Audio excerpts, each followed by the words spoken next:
In the nearly 2 months since the death of George Floyd, protesters have gathered in Portland every night to demand an end to police violence. The standoff is centered at a federal courthouse downtown, where protesters set fires and vandalize the walls outside, as officers fire tear gas and projectiles from inside. After a series of escalating confrontations between protesters and police, a U.S. district judge outlaws the use of tear gas, rubber bullets, and other non-lethal munitions by local police, unless an officer's life is at risk. Oregon state lawmakers passed a similar law 2 weeks later, declaring that tear gas can only be used in the case of a riot. The Portland Police Department regularly declares riots in the city, and the use of tear gas continues. Thank you. We've had a tremendous week. President Trump signs an executive order allowing for the deployment of federal officers to U.S. cities for the purpose of protecting statues, monuments, and federal property. Although most of the focus at the time is on monuments, the order will be used as justification to send troops into Portland. And on July 1st, the Department of Homeland Security announces a new task force to protect American monuments, memorials, and statues. In its statement, DHS as the new task force will conduct ongoing assessment of potential civil unrest and allocate resources to protect people and property. This may involve potential surge activity to ensure the continuing protection of critical locations. Over the 4th of July weekend, federal officers arrive in Portland.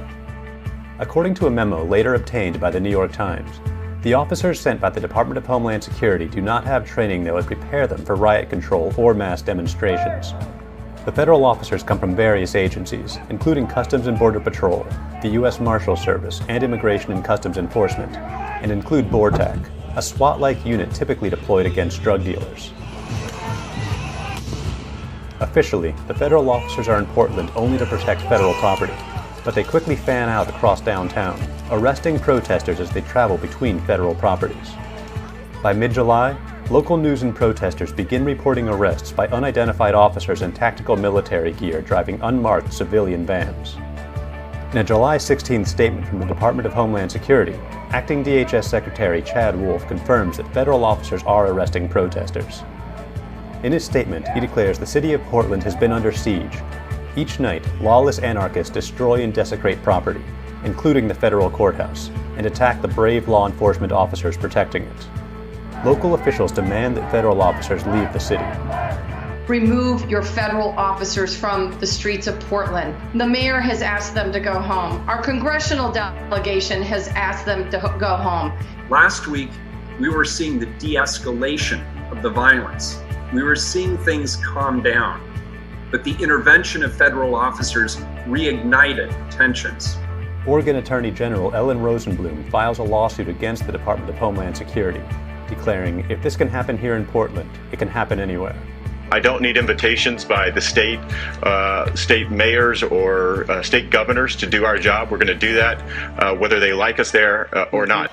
Despite earlier reports that the officers lack agency identification, DHS says officers have their agency patch on their arms, but their names are being withheld to protect them and their family.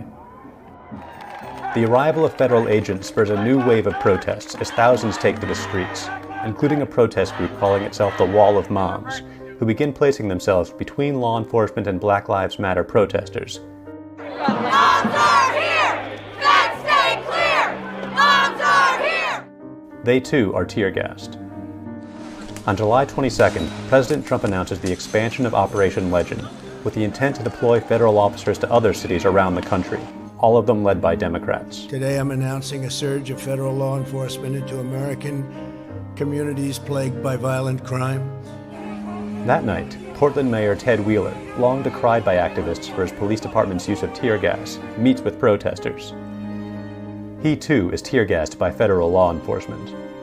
The next morning, the Department of Justice Inspector General announces an investigation into federal officers and their handling of riots in Portland and Washington, D.C.'s Lafayette Square 2 months earlier.